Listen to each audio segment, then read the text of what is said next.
আলু দিয়ে এত মজাদার বিকেলের নাস্তা বানানো যায় ভাবতেই অবাক লাগে। আলু আমাদের কম বেশি সবার পছন্দ।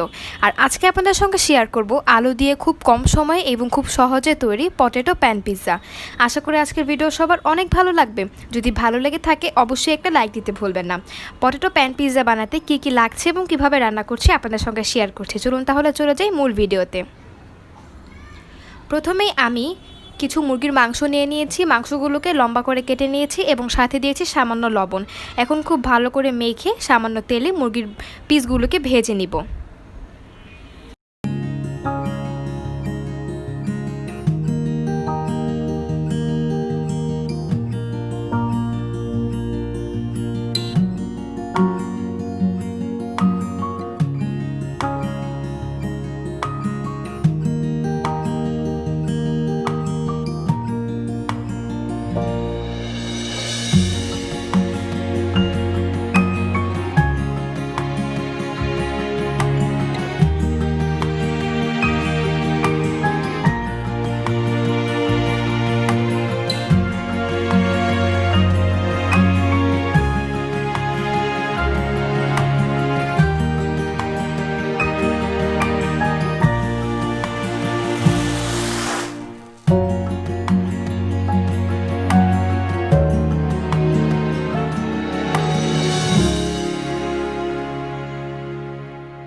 এই পর্যায়ে আমি আলুগুলোকে লম্বা করে কেটে নিয়েছি, ঠিক যেভাবে ফ্রেঞ্চ ফ্রাই বানানোর সময় আমরা কাটি, কিন্তু একটু চিকন করে কাটতে হবে।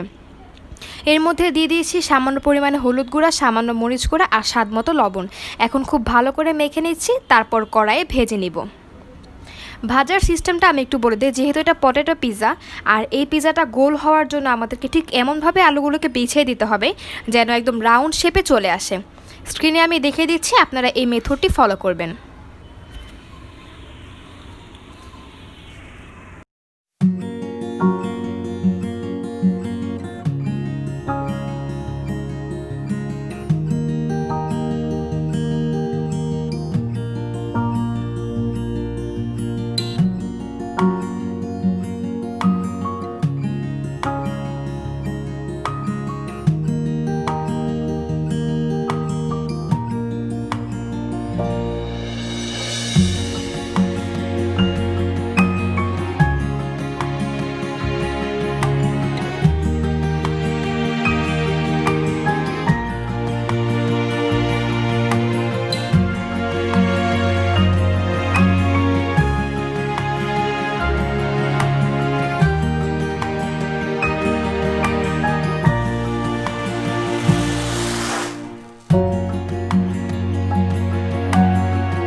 দেখতে পাচ্ছেন আমি কিন্তু একটু চেপে চেপে দিচ্ছি যেন দেখতে অলমোস্ট গোল লাগে।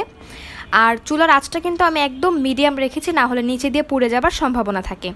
আর এই পর্যায়ে আমি দিয়ে দিচ্ছি রাউন্ড শেপ করে কেটে রাখা বেশ কিছু পেঁয়াজ। আপনারা চাইলে কিন্তু যে কোনো শেপে কাটতে পারেন, তবে যেহেতু এটা পটেটো প্যান পিৎজা তাই আমি রাউন্ড শেপে দিতেই পছন্দ বোধ করলাম।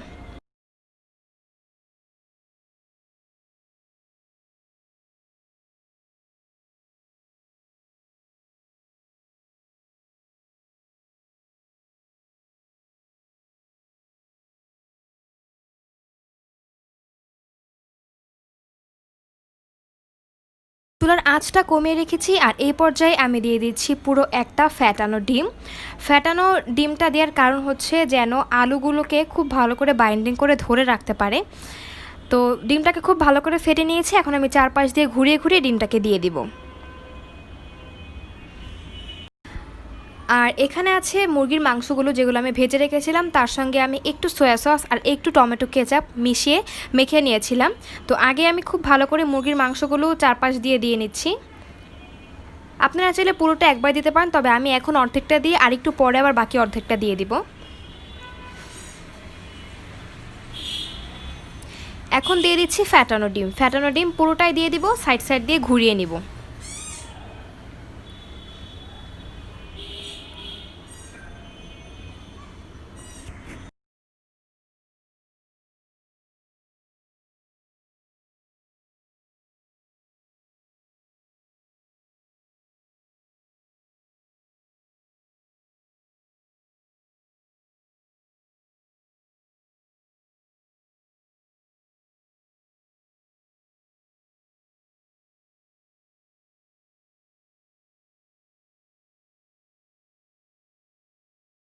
এই পর্যায়ে চুলার আঁচটা একদম কমিয়ে রেখেছিলাম আর আমি এখন দিয়ে দিচ্ছি টমেটো সস।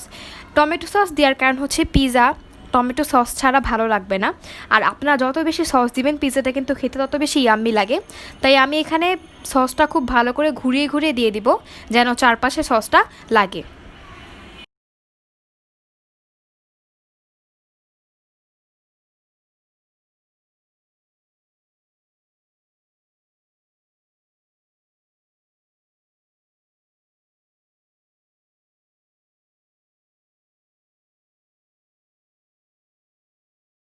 পিৎজাটা কিন্তু হয়ে গেছে, আমি এখন চুলাটা বন্ধ করে দিচ্ছি। আমরা অনেক রকমের পিৎজা খেয়ে থাকি, তবে আজকের এই পিৎজাটি হচ্ছে সবচেয়ে সাধারণ উপায়ে ঘরে তৈরি করা। তাই আপনারা কিন্তু কমেন্ট সেকশনে অবশ্যই জানাবেন কেমন লেগেছে, বাড়িতে অবশ্যই ট্রাই করবেন। সবাইকে আজকের ভিডিও দেখার জন্য অনেক ধন্যবাদ জানিয়ে আজকের ভিডিও এখানেই শেষ করছি। আসসালামু আলাইকুম।